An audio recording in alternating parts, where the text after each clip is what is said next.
বনের ধারে এক খরগোশ তার ছোট্ট বাড়ির পাশে মাটি খুঁড়ছে আর নিজের মনে মনে বলছে, এই গর্তে আমি আমার সব খাবার লুকিয়ে রাখব, কেউ জানতেই পারবে না।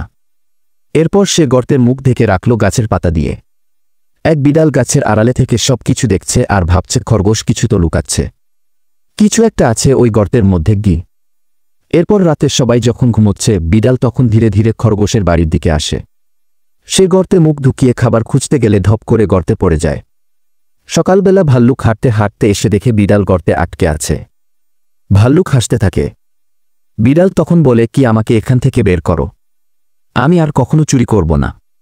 তখন খরগোশ এসে দাঁড়িয়ে রইল হাতে একটা গাজর নিয়ে আর বলল, আমি তো খাবার রাখিনি গর্তে, আমি তোমার জন্য রেখেছিলাম শিক্ষা, এবার থেকে মনে থাকবে তো? বিড়াল লজ্জায় মাথা নিচু করে বলল, মনে থাকবে গি। এই গল্পের শিক্ষা, অন্যের জিনিসে লোভ করলে নিজেকেই ফাঁদে পড়তে হয় গি। বন্ধুরা, ভিডিওটি ভালো লাগলে একটি লাইক দাও আর আমার চ্যানেলটিকে সাবস্ক্রাইব করে দাও।